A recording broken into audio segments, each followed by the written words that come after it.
તો ફ્રેન્ડ્સ, તો આપણે લોડિંગ મળી ગયું છે, તો લોડિંગ કરવા જઈએ છીએ.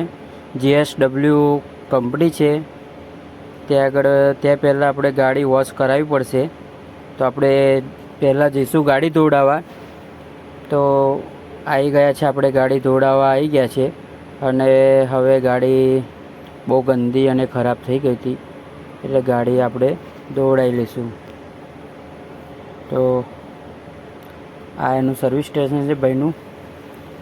તો આપ દેખો, થોડી સાફ છે.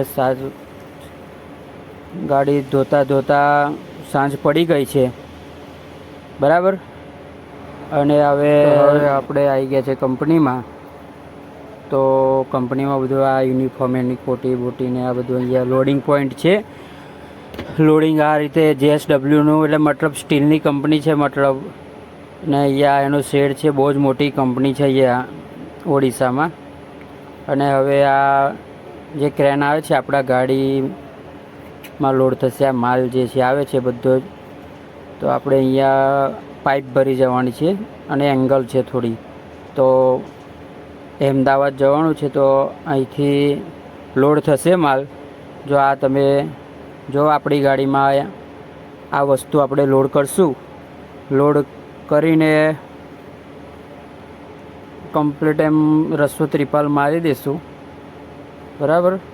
કે હાઇટની ઉપર બી ના આવવું જોઈએ, હાઇટમાં જ બી ભરવું, નહીં તો RTO બહુ હેરાન કરે. તો ભરાઈને આ રીતે ભરે છે. જો આ ક્રેન અંદર આવે છે,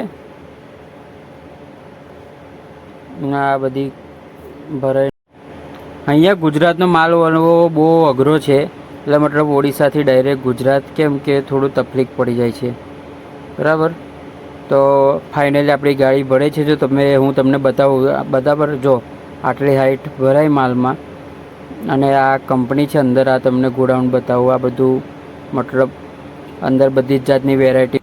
તો હવે ત્રાઈપાળને રસ્સો મારીને ગાડી રેડી કરી દીધી છે ગુજરાત માટે. તો હવે થોડું નહીં બહી લઈએ, અહીંયા સામે નાહવાનું છે.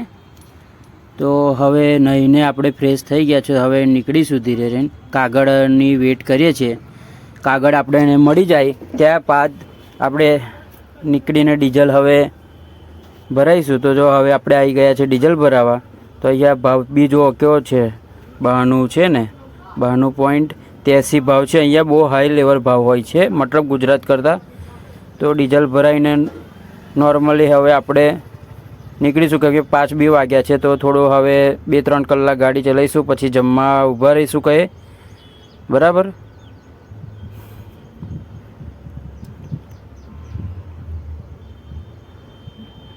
ટોટલ 20,000નું આપણે ડીઝલ નખાયું છે, 215 લીટર. હજુ તો આ એકવાર, હજુ તો 2-3 વાર નખાવવું પડશે. નાસ્તો કરી લીધો છે હવે થોડો, કેમ કે જો હવે નજારો જુઓ તમે.